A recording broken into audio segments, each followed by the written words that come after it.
Okay, day 5, talking about church, talking about community, talking about church. Like, I say it like that because I love going to church. I do. I literally do. I have always loved it. Um, I know that I am a little bit in a unique position because I have grown up in the church. I know some of you watching this, and I had really, really good church experiences. And throughout my whole life, I've had predominantly really good church experiences. I know though that is not always the case, and so I want to be sensitive to that in this video, and it's kind of some of what um, I want to talk about. I want to preface this with I do not think that church hopping is what I'll call it.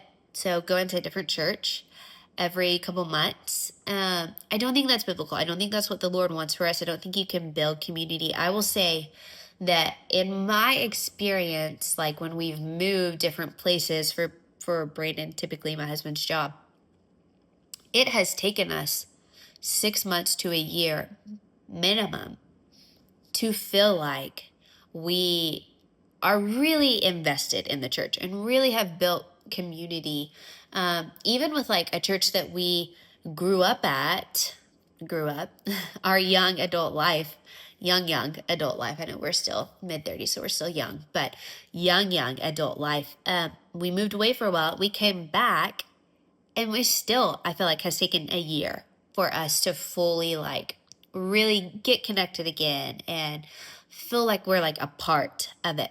And so the first thing I want to say is that like commit to a church and commit to it for a while. Like don't even let it be a question. Try out a few churches, sure. Like when you move somewhere, or if you just recently became a Christian, like go try out some churches. However, I don't think it is helpful for every 6 months you to be, I don't know, trying out a different church, right? Or seeing if this church is like better for me. The purpose of the church is to encourage, to show unity, to show like an outside world unity. I think that there are a few things that I would say whenever we're talking about the church. Like when you're looking for a church, when you're in that process of trying to figure out where you should go to church, the number one piece of this puzzle and like how do I decide where to go to church is what do they believe about Jesus? What do they believe about Jesus? Do they talk about Jesus? Or is church and God purely something to help me achieve my dreams and my goals in life? Because that is not the gospel. That has nothing to do with Jesus. And does Jesus help us in life? Yes. But even then, the Bible says that like the goal of the Christian's life is to become more like Christ, which we'll talk about in one of the days.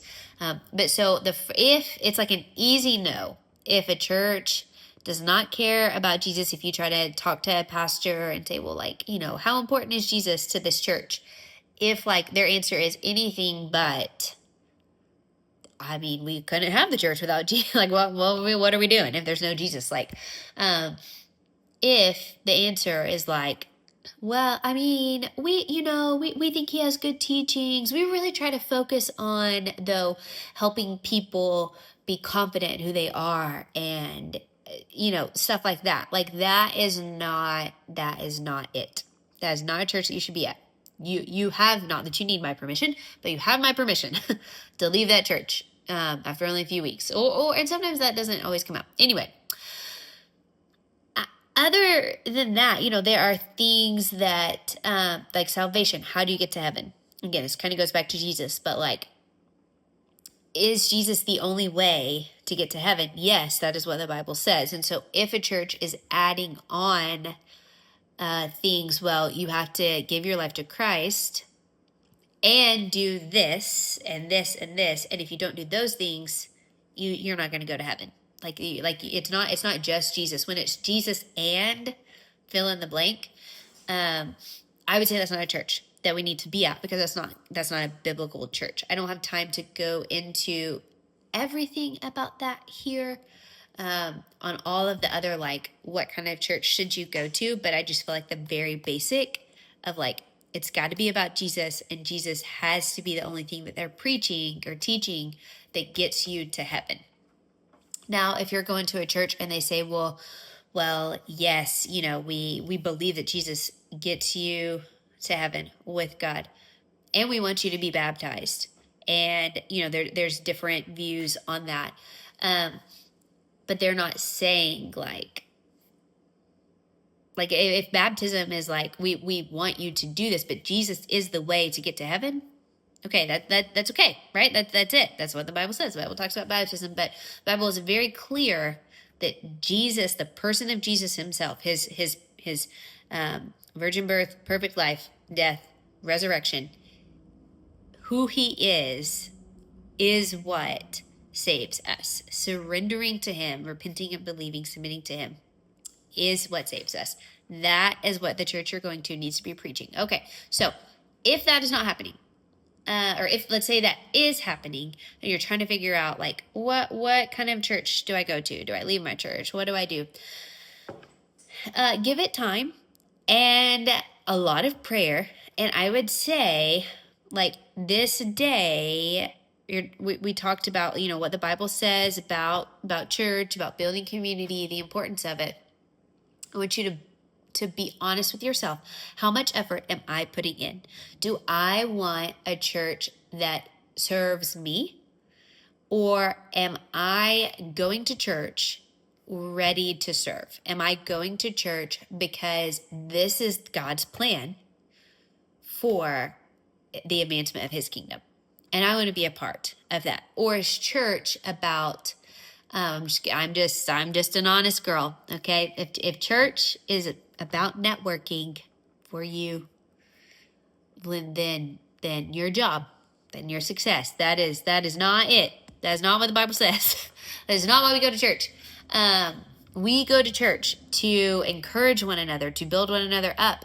The days are evil, the Bible says. Like church should be a place where we are going and we are seeking to be encouraged in our faith, and we are seeking and looking for opportunities to encourage other people. We are learning more about God. We're there to worship corporately. So we're with other people worshiping God corporately. There's something so special about that. And we are preparing our hearts ahead of time for what the pastor, preacher, teacher, Bible study leader, whatever, if you're going to a Sunday morning, you're going to a women's Bible study, you're going to teach yourself, Wednesday night, kids, like whatever it is, whenever you're going to church, what's in your heart and mind? What's your motivation? Kind of goes all the way back to that day too, like worship. Like, what do Christians do? Well, we have to make sure that we're doing it for the right reason, right? And so my everything changed about church when I shifted my mindset away from what is church going to give me? What can I get out of this? And how does God want to use me in my church for his glory to encourage other people? And I started praying on the way to church, on the way to Bible study. I started praying, God, help me to be open to what you have to say. Help me hear what you have to say today. If there are, my natural bent sometimes is towards cynicism, which I don't love. God's done a work in it, but if I'm not careful, if I don't pray against that, then I'll just start nitpicking. I mean, the dumbest things. So dumb. But if I'm careful and intentional to pray, that's not even like an issue, hardly, for me. So I want you to be praying, why am I going to church? Like, that's like a really practical thing that can make sure that you're going to church for the right reason. It's not about, I want to go to church to make sure that I'm a networker, and I want to make sure that this person sees me at church and thinks well of me. Like we go to church to receive encouragement. We go to church to commune with other believers. we go to church to take the Lord's Supper together, which Jesus instituted the night before his death. Like, these are very important things that we should be doing at church and approaching church this way. And if we're not doing those things aren't happening, then church is going to feel like a burden every time. Like, it's going to feel like a show. It's going to feel like just like another thing that you do. But for it to truly be good and restful and encouraging, I think a lot of it first goes with, well, how am I approaching church? What's my mindset toward church? What am I looking for? Can I find it there?